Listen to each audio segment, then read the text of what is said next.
Number one thing, hands down, is to do what you feel comfortable with. But mostly my message is to the entrepreneur. Don't force your spouse to do something that you expect them. They're not your employee. They're not your personal assistant. They are your spouse. Well, I am here with one of my best friends, the beautiful Bridget Hood. She is a wife, a mother of two, and she's just one of the most loving, caring, beautiful people that I've ever met. And she's also the wife of a crazy, hard-driving, maniac entrepreneur. And so, Bridget, we just wanted maybe you could share a little bit of your pain. No, I'm just kidding. I know. I was like, are you sure you want me to share? She'll be totally honest. I know, Bridget. Yeah. But so you've been in business with us for about 15 years. Yeah. And I remember when Sean and I first met you guys, and we were so excited, and you were not that supportive of him, leaving his great job, corporate America, great income that he'd gone to school for, that he had kind of worked his whole life. Everybody told him get a good job. He was a CFO of a corporation, and to leave and go to a commission only, something completely new. And so, how were you feeling at that point? It was difficult. It was hard, and I think the reason why it was the hardest is because in society, in life, you're taught to go to school, get a job, a good job, and get benefits. And absolutely. And then coming home after you've worked so hard, for probably about get where you want to be, yeah. Right, for quite a few years, and being told that you're doing something completely different and we're going to be multimillionaires and that he's hiring his assistant who's going to work with him, his secretary. Like, it was weird. It did not go over well. Yeah, I remember, when we were kind of just first trying to meet you and introduce you. I did not want to meet you guys at all. No, she was like, what are you getting my husband into, right? And you also had, Kai was about 3 years old at that time? He was one. He's so big now. He's like a man now. He is a man. Oh, wow. So he was 1 year old. So you had a 1-year-old new mom. Yep. Just kind of trying to figure all that out, and you get this big surprise that he's quitting his job. Well, he wasn't quitting yet. He was working 80 hours a week, and then he was starting this. On the side. Yes. So you can imagine how excited I was for him to come home. And never have any more time with family. Exactly. Wow. Okay. Yeah. So what were some of the hardest things in the beginning that you had to adjust to be supportive spouse? Definitely the biggest thing was knowing that he was going to be gone even more on Saturday mornings, because again, in society, we're trained weekends are for family. Yeah. That's the time you spend with your family, or evenings, or this or that. So for me, my mindset was strictly like evening dinners, weekends are for family. Mm-hmm. So when I knew he wasn't going to have that quote, normal time, that was hard for me. Monday through Friday was the hardest thing. And then also I know is kind of a night owl, and he likes to see clients and then do finish up work. And so he would leave the office late. How did you cope with that type of? It didn't go over well. Like, it was not good. It was not good. I mean, I was mad all the time. I was angry. And, I remember one night we had a breaking point. I left. I took Kai, the dogs, and I left 2 miles away and went to my parents' house, and he gets home and he's like, where is everybody? I'm like, I'm not talking to you. I'm at my parents' house. I mean, this is the real stuff. I'm not a lot of entrepreneurs have to deal with this. It's not just a business change or an industry change. It's a full lifestyle change. Full lifestyle. So what helped? What helped with that transition? Number one is you and Sean communicating, because again, Rusty was still new at this, having strong mentors that have gone through it. But see, I'm not going to listen to Rusty. I'll listen to you. I'll listen to Sean. I'll listen to all the other leaders, because I don't think he knows what he's doing. Now, that doesn't mean I didn't have belief in him. Yeah. I did, but this was just so new. I was like, it was hard. So talking with you guys, and then him being coachable to you guys and how to communicate, because you guys made a huge difference. And Rusty did too, as an individual, being coachable, which was huge. Okay. I remember there was a time that you were kind of, for lack of a better word, just kind of negative or unhappy about the transition. Sure. But then you got excited. Mm-hmm. And then you became way more open to his crazy, ridiculous schedule in the beginning, and you were just happy about where it was going. So what made that transition? What made that happen? Wealth Bowl. And I never stepped really foot in the office for an entire year when he started. And then he brought me to a Wealth Bowl. Seeing the magnitude and seeing people genuinely winning that were, closer to me, meaning like kind of starting out and stuff, and then seeing them win on stage, I was like, why aren't you up there? Like, what's going on? Like, I want to win too. Like, I want to be recognized.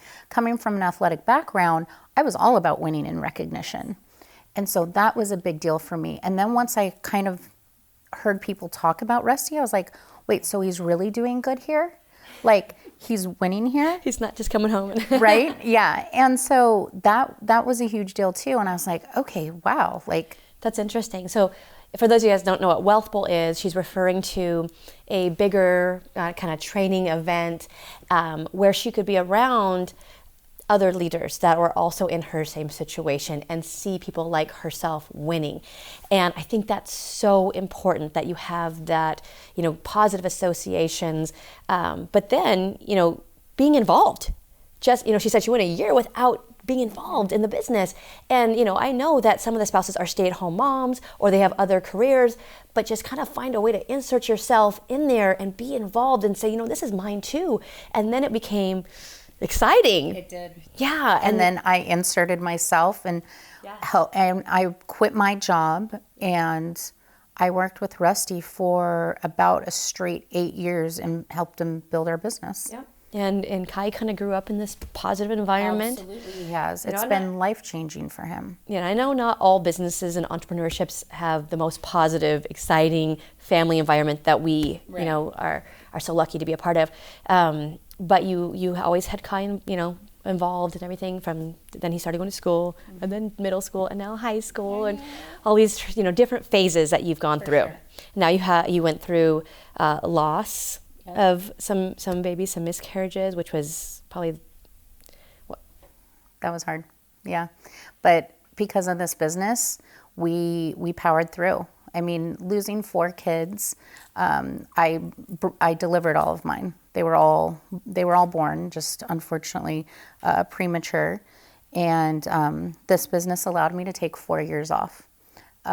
Didn't work, didn't do anything, and it changed our life. And it also, this business up to that point, it started in 2012. The mindset that we acquired from this business and the relationship that Rusty and I had is what helped get us through. Yeah. Now, were there hard times before that? Yeah. I mean, like I said, Rusty's fired me 10 times. I fired him like 50, like that's how it is.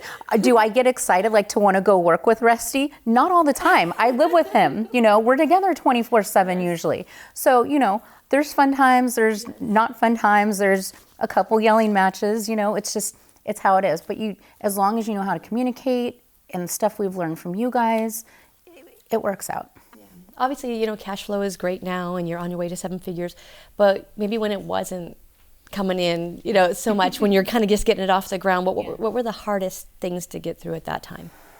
Gosh, it kind of seems like a while ago, but I don't know. I mean, Rusty's always been such a good worker. He works, he does what he's supposed to do. He works in the business, on the business, and he, I think, was very sound. And with your advice, I don't think we jumped ship too early. I think he left his job at the right time.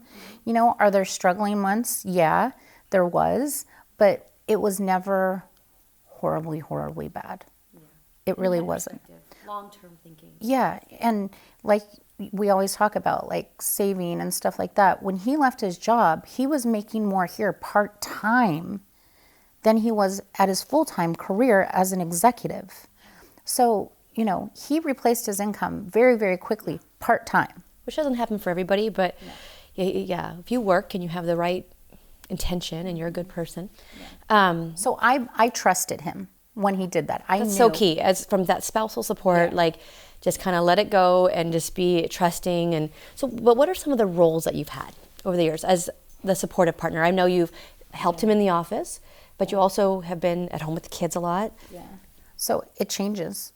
When we first started, I was just a prospector, but almost all of our SMDs have come from me. Helping except him for get one. referrals and those things. That's what you mean? Absolutely. So I'm the one as a mom who's out doing errands. So I'm talking to more people than he is. So it's much easier for me. Once I had a basic knowledge of what it is he was doing, I could share that. I felt I had a little bit more confidence and it built up. So I would go out and I would get, referrals for him. Then as that started happening, I got more confident in my abilities, learning from you, learning from our system and everything. So then I moved into the base shop role and the assistant role in running the operations. And so then I knew. Chief Operations Officer. Yep. At home and in the business. He is not that organized. Not organized. A lot of organized times, piles. A lot of entrepreneurs, they're just kind of 100 miles an hour and they're leaving the trail behind them. And if you can have, obviously, first of all, a good solid staff, as you grow, have them grow with you. But also that's one role that a spouse can usually pick up some of the pieces that are left behind. 100%. Yeah. And so it went from that to helping a little bit. Then we hired staff and they kind of took over what I was doing. And then I oversaw the staff. And then we went through some challenges with our children in 2012. Did not work for quite a long time. And then just kind of got back in because then I'm really, like you said, raising my kids, our kids. And that's a full-time job with driving to activities, to school, home from school, Volleyball with Kai. It's volleyball all with the time. Kai, all the time, down to Anaheim, which is not a short feat. And then it's an all-day thing. So then I kind of stepped back, but still communicated, showed up always to big events, never missed anything where our team was. And it also helped me because I needed a break from the kids. Like, I love that.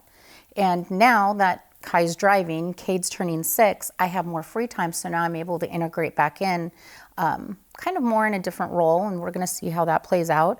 No expectations, which he and I have talked about, and just to see what I can do to enhance our business and be there as a good support. What do you think is one major piece of advice that you would give to new entrepreneurs, spouses that are maybe at home or just trying to figure out their role? Number one thing, hands down, is to do what you feel comfortable with. But mostly my message is to the entrepreneur.